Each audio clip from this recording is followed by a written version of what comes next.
સ્વામિત્વ યોજના અંતર્ગત ગાંધીનગર ખાતે પ્રોપર્ટી કાર્ડના વિતરણનો કાર્યક્રમ યોજાયો। સમગ્ર દેશમાં 50,000 ગામોના 65 લાખ પ્રોપર્ટી ધારકોને સ્વામિત્વ યોજના હેઠળ હાથોહાથ પ્રોપર્ટી કાર્ડ વિતરણ કરવાનો કાર્યક્રમ સમગ્ર રાજ્યના 20 જિલ્લાઓમાં યોજાયો હતો।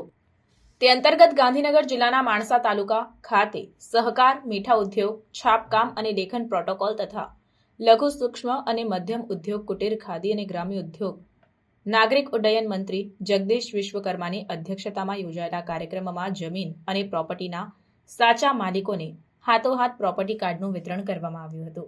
મંત્રીએ આ અવસરે જણાવ્યું કે ગાંધીનગર જિલ્લામાં 3 લાખ પ્રોપર્ટી કાર્ડ બનાવવાનું કાર્ય ટૂંક સમયમાં પૂર્ણ થશે અને વર્તમાન સમયમાં 28,000 જેટલા કાર્ડ અપાઈ ચૂક્યા છે। ત્યારે વડનગરની વાત કરતા ગર્વની લાગણી અનુભવી તેમણે ઉમેર્યું હતું કે આઝાદીના 75 વર્ષ પછી વડાપ્રધાનની પરિકલ્પના હતી કે દેશમાં વિકાસ થાય, બિલ્ડિંગો અને બધું જ થાય, પણ આપણું છે ઘર છે તેની ઓળખ શું?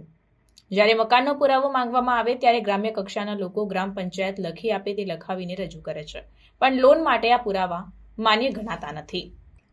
ત્યારે આવી નાની નાની સમસ્યાના ઉકેલ માટે સ્વામિત્વ યોજનાની પરિકલ્પના વડાપ્રધાને કરી અને તેને સાકાર કરી બતાવી છે, જેનાથી મિલકત સંબંધી કાયદાકીય કેસો પણ ઘટશે। આ અવસરે વડાપ્રધાનના વક્તવ્યનું જીવંત પ્રસારણ રજૂ કરવામાં આવ્યું હતું, તેમજ સ્વચ્છતા અને નશામુક્તિ અંગેના સામૂહિક શપથ લેવામાં આવ્યા હતા। આ તકે માણસાના ધારાસભ્ય જે.એસ. પટેલ, પ્રદેશ પ્રવક્તા અનિલભાઈ પટેલ, ટીઆરડીએ ડાયરેક્ટર જિજ્ઞાસા વેગડા, મામલતદાર, તાલુકા વિકાસ અધિકારી અને અધિકારીઓ, પદાધિકારીઓ સહિત લાભાર્થીઓ ઉપસ્થિત રહ્યા હતા।